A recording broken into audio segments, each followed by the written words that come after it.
Today on the workbench, I have a vintage Alienware Area 51 M7700 laptop. This thing was a beast in the day and was pretty trashed when I got it. I'll show you a couple pictures and a little bit of what it looked like, but I totally redid it and it actually looks like a new one. These things are getting hard to find parts wise to get them back up into operational. But in its day, this was a top of the line gaming laptop. Actually new, configured how it is right now. If you go back to the Internet Archive, you can look some of this stuff up. But I went back and configured one as this one is configured. And brand new, this thing costs $3,723. Now, today's dollars, that's $5,027, which is about comparable to a new Alienware laptop you'd buy. But it had pretty good specs for back in the time. It had two 64-bit wide DDR2 data channels for the SODIMMs, and it was expandable up to 4 gigabytes, but actually there was only 2.8 gigabytes available to the OS. The screen says 1.2 gigs were used by devices. I'm not sure what that means, but the CoreLogic Intel chipset was 915p,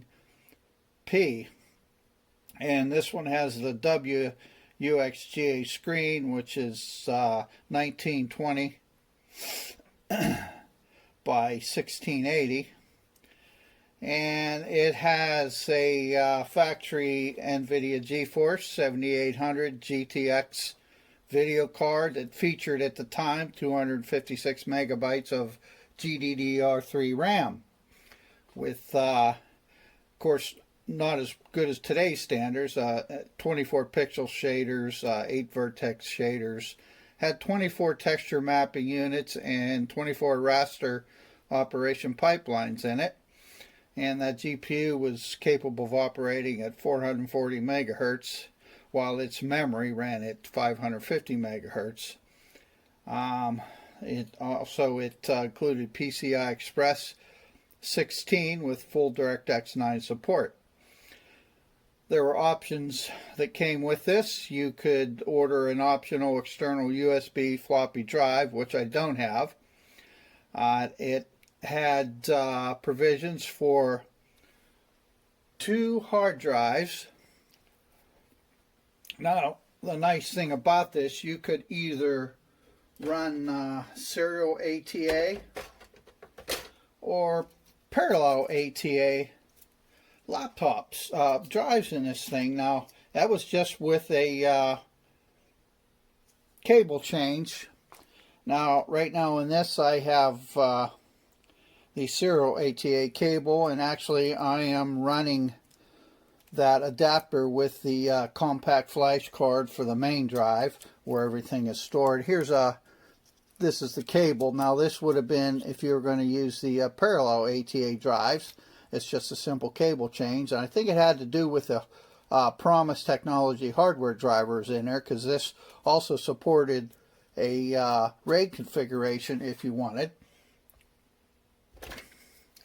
It had SRS surround sound compatible with Sound Blaster Pro, digital output, and built-in microphone. 4 speakers. There were 2 speakers up front, and you also had two speakers on the side here, and a subwoofer included.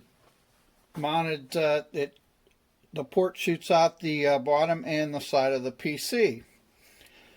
Had a one PCIMA Type 2 slot, 4 USB 2.0 ports, 2 mini IEEE ports, 1 S-video output jack for the TV tuner option and HD output, 1 serial port, a parallel port, infrared transceiver, a DVI output port, PS2 mouse keyboard port, headphone out jack, microphone in jack, RJ45 jack and R11 jack on there. You had audio input jack, cable TV in jack, and S-video in jack for the TV tuner module option, which this one didn't have, but it would kind of be useless today because, you know, since we changed everything to digital. The internal modem, 1.3 megapixel video camera module, and a kit 10-in-1 card reader to read all your SD cards, your, you know, CF cards and everything like that. So it was pretty well loaded for the day. It had a lot of hardware installed in it. So let's let me adjust the camera here and we will boot this bugger up. Let's pull this guy a little closer and get up to the screen here.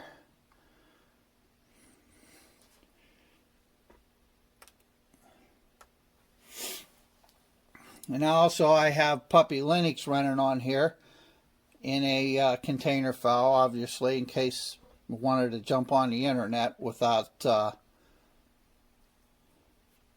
popping into any trouble there, because you certainly don't want to own XP on the internet. Now this this particular laptop has a Pentium 4 3.6 660 CPU in it. Now let me turn this one light out here. Let's see if we can get that glare off the screen. There. And it could run up to a 3.8 gigahertz CPU, which was nice.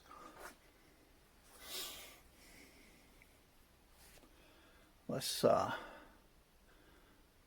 pop this up a little bit.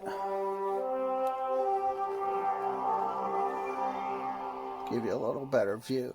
So all in all, it was a nice laptop. And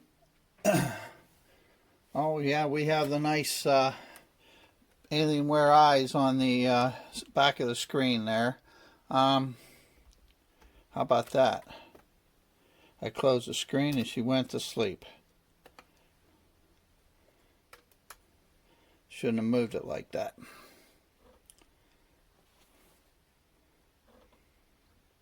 I think it's going to reboot now. Hold on a minute.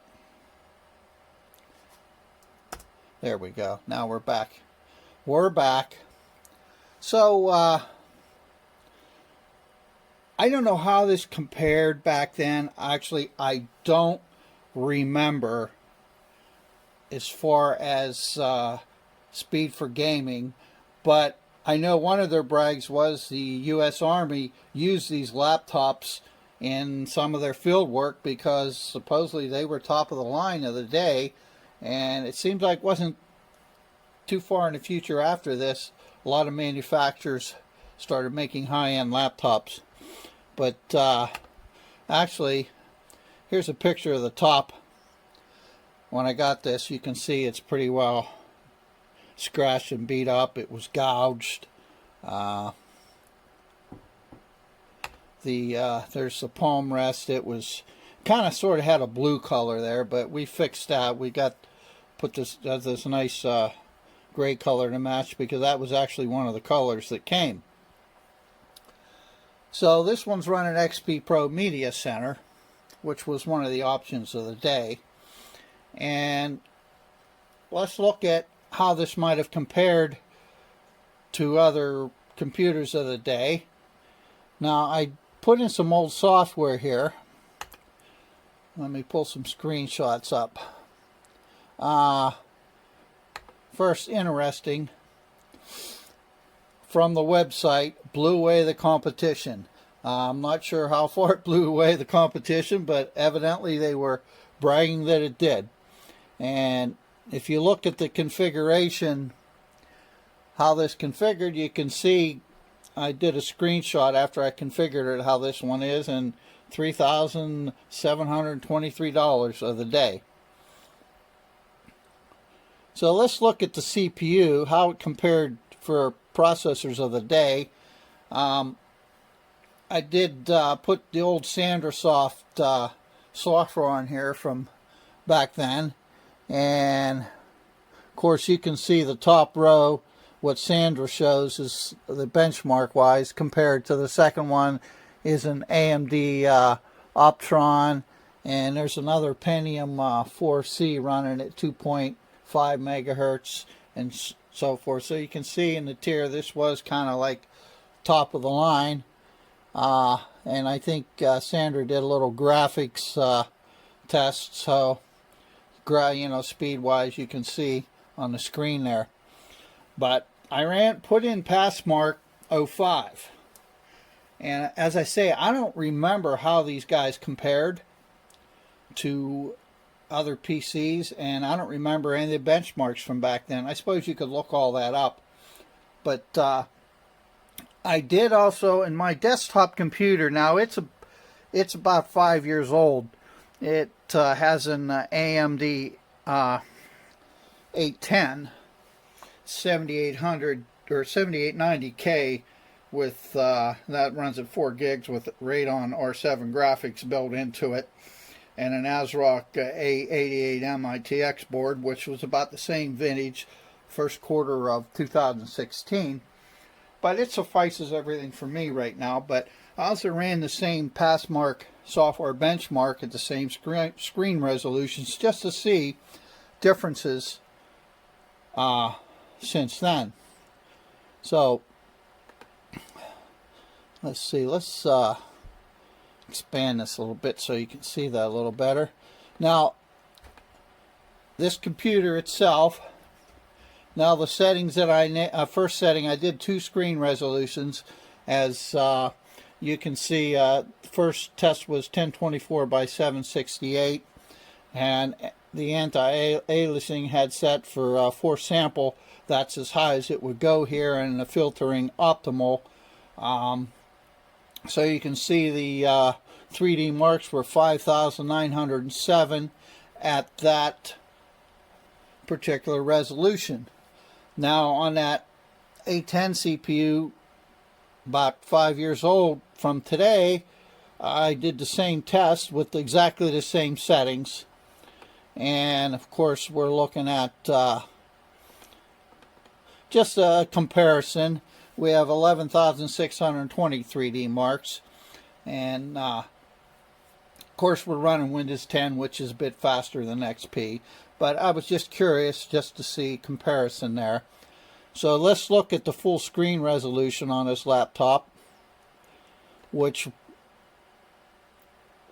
we did at 1600 by 1024, and we see the 3D marks drop down to 4,641. As I said, I don't know what that compares to back in 2005, but according to some of the ads, it may have been pretty good. I'm not sure.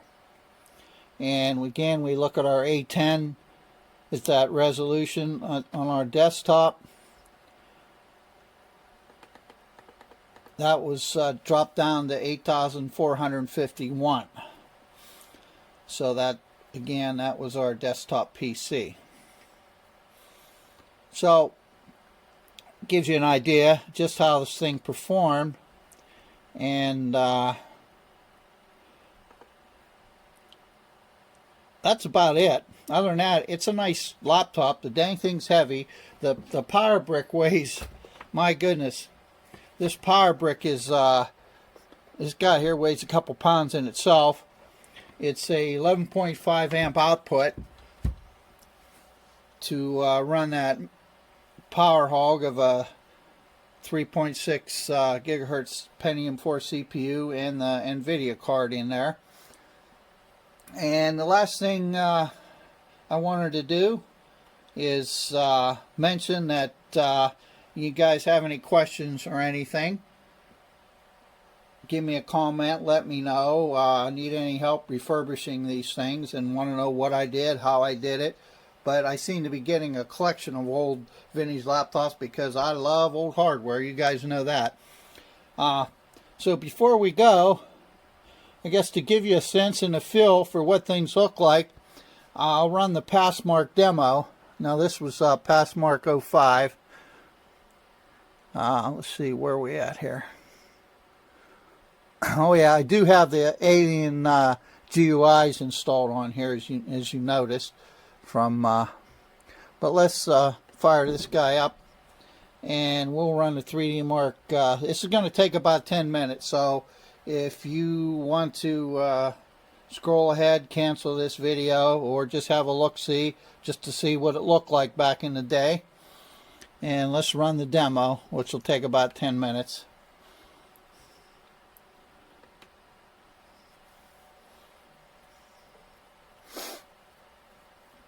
It'll just give you a feel of gaming back then.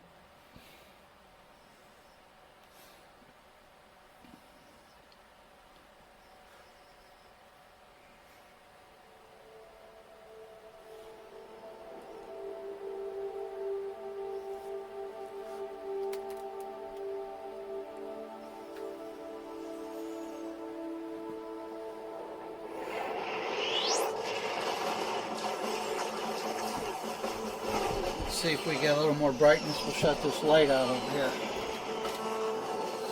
There we go.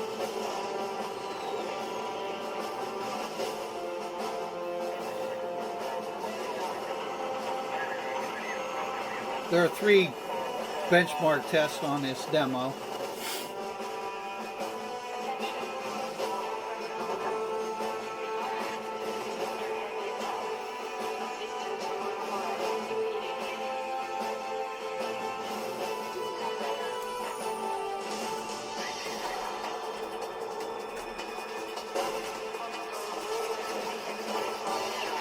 Give you an idea of what it was like to game back then.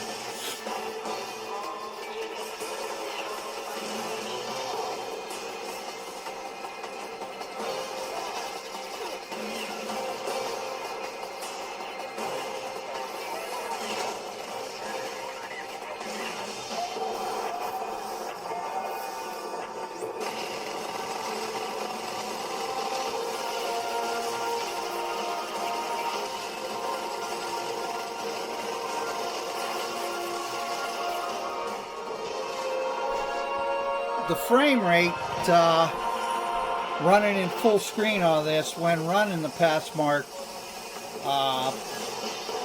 you know, it ran pretty slow at full resolution.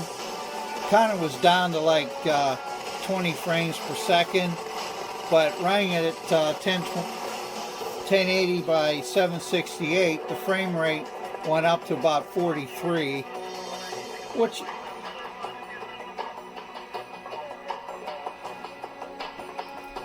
on the Passmark demo anyway.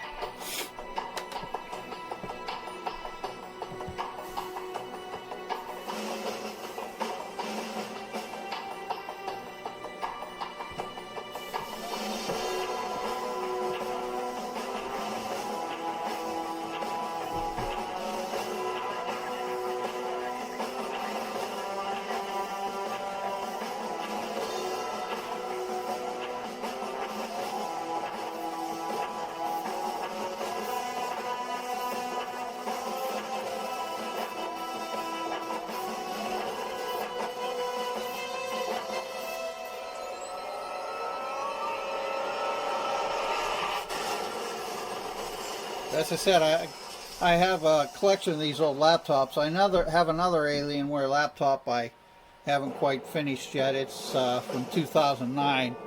But as my son asked me, he says, now if you wanted to sell that, what's the I don't want to sell it price? And you know, I really couldn't give him a price because I'm thinking who'd want to pay for all the time I had into this. But it's a nice piece of history.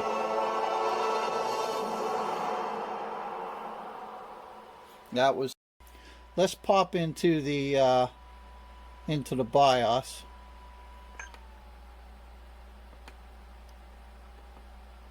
And there's not too many options in this BIOS. Let's pop into that BIOS. Do a little restart there.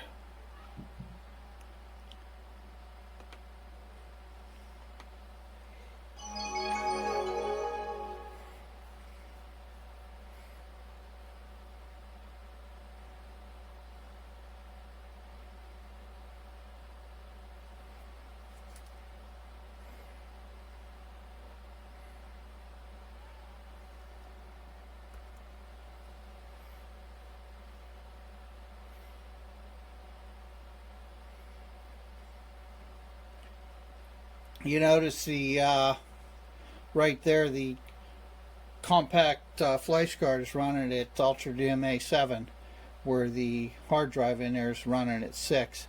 So basically there was only a few options on here. Gives you a little bit of information, and I'm not sure, I haven't figured out why this number here, what is used by the devices there, but as it says, only 2.8 gigs are available to the OS to use. And you've got different settings in here. You can set your I/O configuration, your ports, your serial ports. Go down here, hyper-threading enabled, and card reader. And this is where you would select your RAID mode, whether it's RAID or ATA. Again, I'm running the ATA. Now, the interesting thing is, if you're trying to rebuild one of these laptops and install XP, XP doesn't include the promised drivers for this. So you either have two choices.